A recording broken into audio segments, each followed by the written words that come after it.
오늘 말씀은 이사야 4장 1절입니다.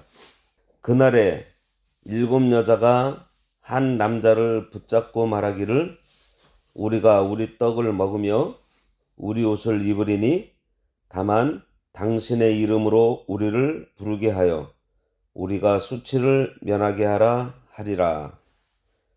오늘 말씀의 제목은 7 여자와 한 남자입니다. 이사야 4장은 1절을 시작하면서 그날이라는 말을 쓰고 있고요. 이어지는 2절을 시작하면서도 다시 그날이라는 말을 사용하고 있습니다. 성경에는 여호와의 날 혹은 주의 날 또는 그날이라는 말이 여러 곳에 나오는데 다 같은 말입니다. 그날은 주의 권능이 분명히 나타나는 날이고 주님의 은혜가 분명히 드러나는 날입니다. 주님이 이 땅 위에 오셔서 친히 심판하시고 다스리는 날을 가리켜서 주의 날, 여호와의 날, 그날이라고 합니다. 오늘 본문에서 말하는 그날은 예수님의 초림을 가리키기도 하고 예수님이 다시 오시는 날, 즉 세상의 종말의 날을 가리키기도 합니다. 그러니까 예수님께서 초림하셨을 때도 하나님의 아들이 친히 땅 위에 오셔서 인생을 간섭하셨고 구원을 선포하시는 동시에 심판도 선포하셨습니다. 지난 시간에 3장까지 보았는데요. 3장의 마지막이 어땠죠? 교만하여 사치하던 이스라엘의 장로들, 고관, 그리고 시온의 딸들에게 엄중한 심판의 경고를 하는 말씀이었어요. 그런데 오늘 4장으로 넘어와 2절에서 돌변하여 남은 자들의 회복, 여호와의 날에 예루살렘이 평화를 이루게 될 것이라는 예언을 하고 있습니다. 하나님을 의뢰하지 않고 세상 것을 의뢰하며 종교적, 도덕적인 부패가 극에 달해 있는 남유다는 하나님의 심판을 받아 멸망할 것이지만 예루살렘의 남은 자, 곧 죄악이 만연한 사회 속에서도 하나님께 대한 믿음과 의로운 행실을 지킨 신실한 자들에게 있어서 그 심판날은 도리어 축복과 영광의 날이 될 것임을 예언하고 있어요. 오늘 본문 1절은 3장의 심판에 대한 말씀의 연장선으로 2절에 등장하실 예수 그리스도를 소개하기 위해 삽입된 아주 중요한 말씀입니다. 1절 다시 읽겠습니다. 그날에 7 여자가 한 남자를 붙잡고 말하기를 우리가 우리 떡을 먹으며 우리 옷을 입으리니 다만 당신의 이름으로 우리를 부르게 하여 우리가 수치를 면하게 하라 하리라. 이 내용을 보면 그날은 심판의 날로 남자들이 전쟁으로 인하여 너무나 많이 죽었고 그래서 7 여자가 한 남자를 남편으로 삼으려 해도 남자가 부족해 그럴 수 없음을 말합니다. 말씀의 연결을 위해서 3장 1절을 보면 보라 주 만군의 여호와께서 예루살렘과 유다가 의뢰하며 의지하는 것을 제하여 버리시되 곧 그가 의지하는 모든 양식과 그가 의지하는 모든 물과 용사와 전사와 재판관과 선지자와 복술자와 장로와 50부장과 귀인과 모사와 정교한 장인과 능란한 요술자를 그리하실 것이며 라고 했습니다.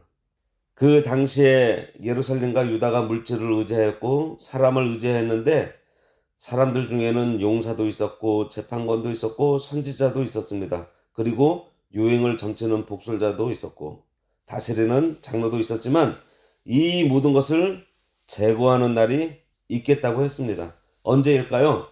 예수님께서 오시는 날이 그 모든 것을 제거하는 날이 될 것입니다. 여기에 보면 그날에 어떻게 된다고요?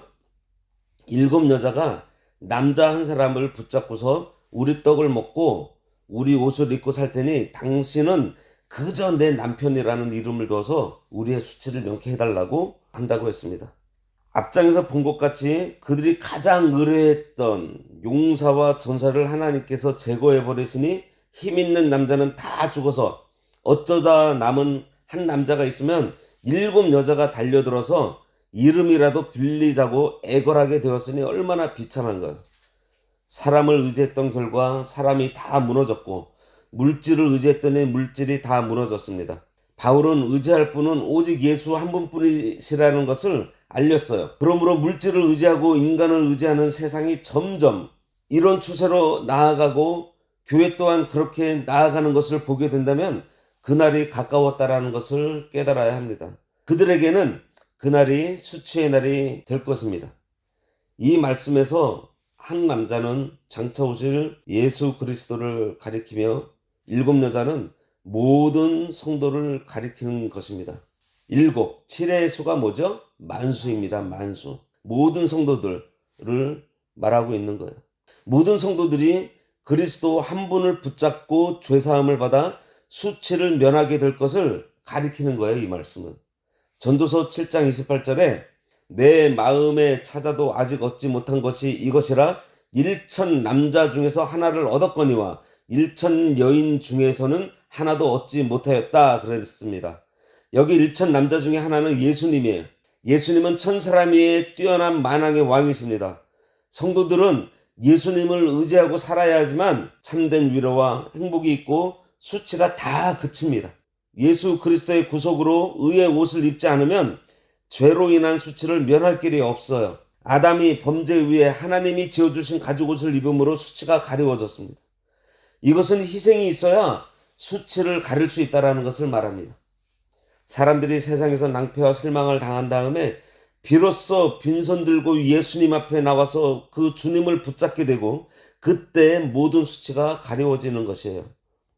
우리가 우리 떡을 먹으며 우리 옷을 입으리니 다만 당신의 이름으로 우리를 부르게 하여 우리가 수치를 면하게 하라 하리라. 의식주를 해결해 달라고 하지 않을 테니 와서 내 남편이 되어 홀로 사는 외로움과 자식이 없는 이 수치를 명쾌해 달라는 거예요. 오늘날도 마찬가지지만 고대에는 특히 한국과 국력의 기초는 남자였어요. 그런데 대를 잇지 못한 과부들이 온 유다에 득실거리고 여인의 정숙, 여인의 정결과는 상관하지 않고 서로 한 남자를 소유하려고 하는 경쟁을 벌일 정도로 남자의 수가 극소수에 이르게 되었다는 것은 뭐죠?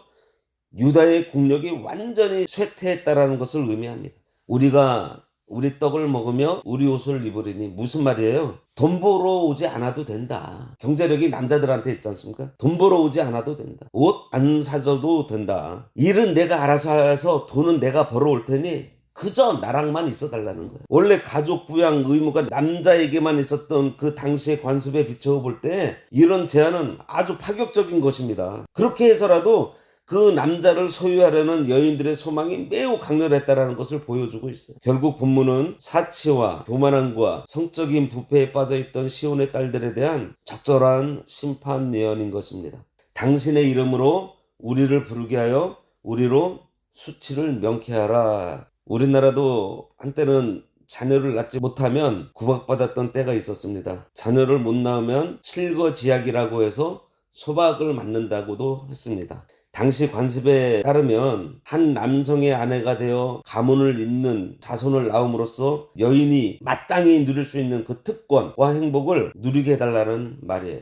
뒤집어 말하면 이것을 누리지 못한 여인은 차라리 무덤에 내려가는 비참함과 다를 수 없는 수치를 당한다고 볼 수가 있습니다. 이는 남유다가 하나님의 심판으로 인해 민족과 가문이 멸절될 위기에 처할 정도로 매우 심각한 상황에 처하게 될 것을 나타냅니다. 그날은 사람을 의지하고 물질을 의지했던 자는 낭패를 당하는 날이 될 것입니다. 예수님께서 말씀하시기를 두 여자가 매를 갈다가 한 여자는 주님을 맞을 것이고 두 남자가 밭을 갈다가 한 남자는 주를 맞을 것이고 두 사람이 잠을 자다가 한 사람만 주님을 맞을 것이라고 하셨어요. 이 말씀은 그날 주님 오실 때가 가까운 것을 알고 있다고 하더라도 일상의 생활을 멈추지 말고 해야 한다는 거예요. 주님 오실 때가 가까웠다고 해서 교회에 와서 엎드려 있어야만 하는 것도 아니고 산속에 들어가서 고행하며 산기도 하는 것도 아니고 나가서 전도만 해야 되는 것도 아닙니다. 각자 맡은 자리에서 자기에게 맡겨진 일에 충실하면서 주님을 섬겨야 되는 거예요.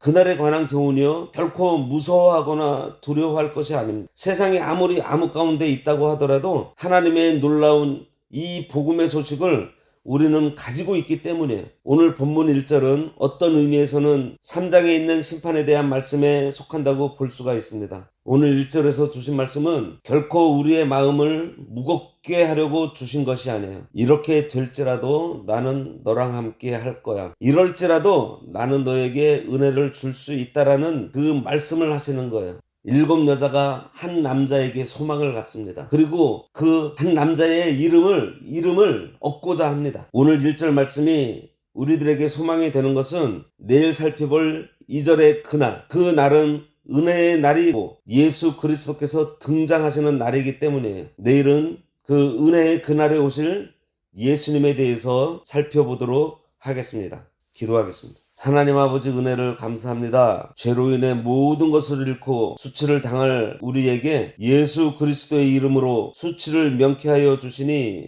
참으로 감사합니다. 주님께서 오실 그날을 늘 소망하고 깨어 기도하며 하나님께서 우리들에게 맡기신 모든 일에 충성하도록 저희 마음을 붙들어 주시고 믿음을 굳게 하여 주시옵소서. 예수님의 이름으로 기도드리옵나이다. 아멘.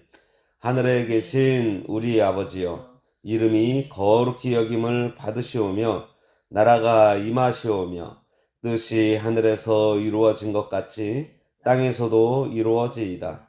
오늘날 우리에게 일용할 양식을 주옵시고 우리가 우리에게 죄 지은 자를 사하여 준 것 같이 우리 죄를 사하여 주옵시고 우리를 시험에 들게 하지 마옵시고 다만 악에서 구하옵소서. 대개 나라와 권세와 영광이 아버지께 영원히 있사옵나이다. 아멘.